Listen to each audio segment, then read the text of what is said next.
സൗദിയിൽ പുതിയ തൊഴിൽ നിയമ ഭേദഗതി പ്രാബല്യത്തിൽ വന്നു. ജോലിയിൽ നിന്ന് പിരിച്ചുവിടൽ, ഓവർ ടൈം പേയ്മെന്റ്, തൊഴിലിടങ്ങളിലെ വിവേചനം തുടങ്ങിയ കാര്യങ്ങളിൽ പുതിയ മാർഗനിർദ്ദേശങ്ങൾ നിയമത്തിലുണ്ട്.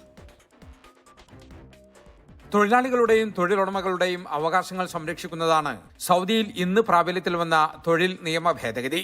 നിയമത്തിലെ 38 ആർട്ടിക്കിൾസ് ഭേദഗതി ചെയ്യുകയും 7 ആർട്ടിക്കിൾസ് റദ്ദാക്കുകയും 2 കൂട്ടിച്ചേർക്കുകയും ചെയ്തു. പ്രധാനമായും 10 മാറ്റങ്ങളാണ് ഭേദഗതിയിലുള്ളത്. സഹോദരനോ സഹോദരിയോ മരിച്ചാൽ ശമ്പളത്തോടുകൂടി 3 ദിവസത്തെ അവധി ലഭിക്കും. വനിതാ ജീവനക്കാരുടെ പ്രസവാവധി 12 ആഴ്ചയായി വർദ്ധിപ്പിച്ചു. അവധി ദിവസങ്ങളിൽ ജോലി ചെയ്താൽ ഓവർ ടൈം പേയ്മെന്റ് നൽകണം. പ്രൊബേഷൻ കാലയളവ് പരമാവധി 180 ദിവസമായി നിജപ്പെടുത്തി.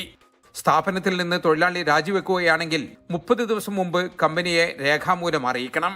ജോലിയിൽ നിന്ന് തൊഴിലാളിയെ പിരിച്ചുവിടുകയാണെങ്കിൽ 60 ദിവസം മുമ്പ് കമ്പനി നോട്ടീസ് നൽകണം.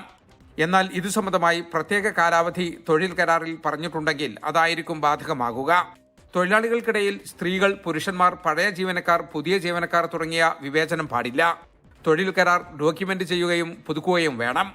തൊഴിലാളികൾക്ക് ഹൗസിംഗ്, ട്രാൻസ്പോർട്ടേഷൻ അലവൻസുകൾ നൽകണം.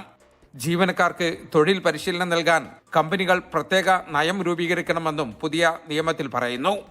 ജലീൽ കണമംഗലം, 24 ജിദ്ദ.